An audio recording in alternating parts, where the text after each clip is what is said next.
আমার চ্যানেলে সকল বন্ধুকে জানাই স্বাগত। আমি আবার চলে এলাম একটি রেসিপি নিয়ে। রেসিপিটি দেখুন, দেখে ভালো লাগলে লাইক শেয়ার কমেন্ট অবশ্যই করবেন। আজ আমি দীঘা থেকে আনা মাছটাকে ভালো করে ধুয়ে আঁশ ছাড়িয়ে কেটে নেব এবং এটা দিয়েই একটা রেসিপি বানাবো। চলুন মাছটাকে আগে কেটে নিই। মাছটা কাটতে আমার একটু অসুবিধেই হয়েছিল, আমাকে ছুরি কাঁচি হেল্প নিতে হয়েছিল। বেশ মাছটা বড়ই ছিল। যেহেতু বটিতে আমি খুব একটা বেশি অভ্যস্ত নই, সেই জন্য এটা দিয়েই আজকে মাছটা কাটলাম। তবে ছুরি দিয়ে মাছ কাটার কিন্তু আনন্দ নেই। ছোটবেলায় দেখতাম ঠাকুমা বাজার আনতো, বড় বড় মাছ গোটা গোটা বাড়িতে নিয়ে আসতো, আর মা আর কাকিমা মিলে সেগুলোকে বটি দিয়ে আঁশ ছাড়িয়ে সুন্দর করে পিস করতো। সেটা দেখতেও যেমন ভালো লাগতো আর পিসগুলোও হতো খুব সুন্দর। তবে আমি যেভাবে পারি সেভাবেই এখন করছি। যেহেতু আমার মা নেই আর হেল্প করারও কেউ নেই, সেই জন্য আমি আমার মতো করেই মাছটাকে প্রথমে কেটে নেব। নিয়ে তারপরে এটাকে ভালো করে ধুয়ে নুন হলুদ মাখিয়ে একটা রেসিপি বানাবো। চলুন আপনারা সাথে থাকুন, দেখতে থাকুন। ভিডিওটি দেখতে ভালোই লাগবে।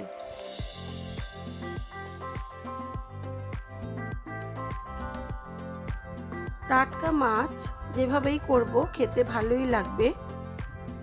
তবে আজ আমি খুবই হালকাভাবেই করেছি, খুব বেশি রিচ করিনি। খেতে খুবই ভালো লেগেছিল। ঝোল ঝোল করেছিলাম। আজ আর বসা বসা করে ইলিশ মাছটা করিনি।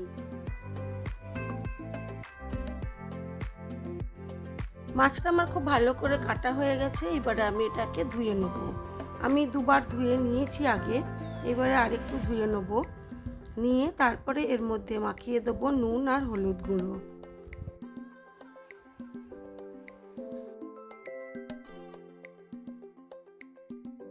মাছগুলোকে আমি মাঝখান থেকে একটু কেটে নিলাম, ছোট ছোট পিসি করলাম।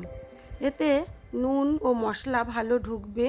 আর আমাদের মেয়েরা খুব একটা বেশি মাছ পছন্দ করে না, তাই ছোট ছোট পিসি করলাম। এবার এর মধ্যে খুব ভালো করে নুন আর হলুদটা আমি মেখে নেব।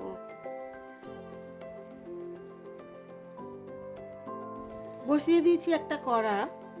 এবারে ওর মধ্যে দিয়ে দিলাম পরিমাণ মতো সর্ষের তেল। সর্ষের তেলটা না গরম হওয়াতেই, খুব ভালো করে গরম করিনি, তার মধ্যেই দিয়ে দিলাম অল্প একটু কালো জিরে।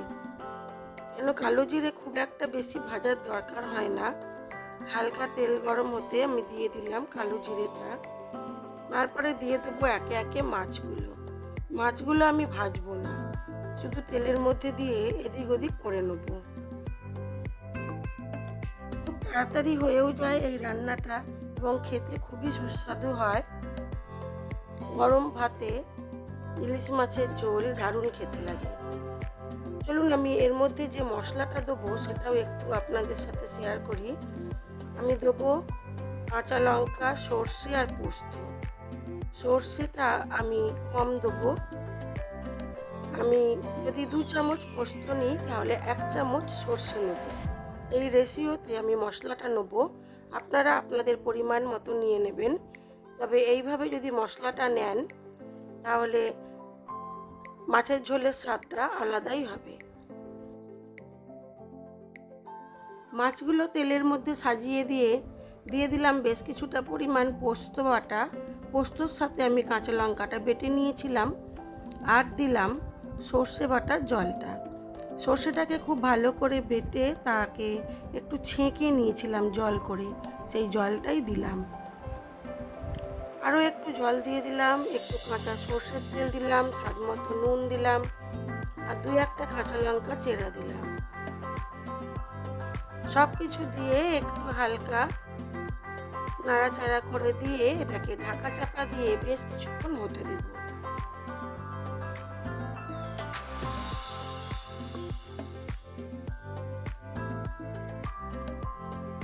মাছটা আমার হয়ে গেছে, তবে ঢাকা চাপা দিয়ে আমি আরও কিছুক্ষণ এটাকে রাখবো।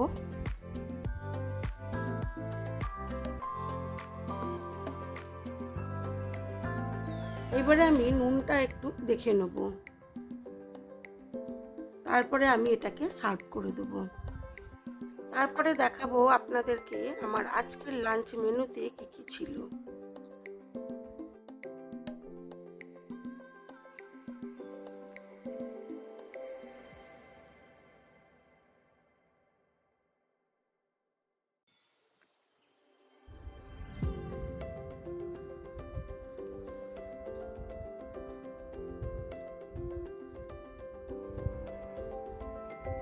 এবার আমি মাছটা সার্ভ করে দেবো।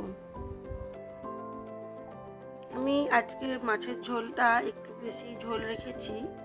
সাদা ভাতে ঝোল ঝোল খেতে বেশ ভালোই লাগে। এবারে দেখাই চলুন আমার আজকের লাঞ্চ মেনুতে কি কি ছিল। আমার আজকের লাঞ্চ মেনুতে ছিল সাদা ভাত, আলু সেদ্ধ, কাঁচা লঙ্কা দিয়ে মাখা, আর ছিল মাছ ভাজা, মাছের তেল, আর ছিল কাঁকড়ার ঝাল, এটাও দীঘা থেকে আনা, আর ছিল একটা সবজি আর ইলিশ মাছের ঝোল, পাতলা পাতলা ইলিশ মাছের সর্ষে পোস্ত দিয়ে ঝোল। ভিডিওটি যদি ভালো লেগে থাকে লাইক শেয়ার কমেন্ট করবেন। আজ এই পর্যন্তই। সবাই ভালো থাকবেন, সুস্থ থাকবেন, নিজেদের খেয়াল রাখবেন।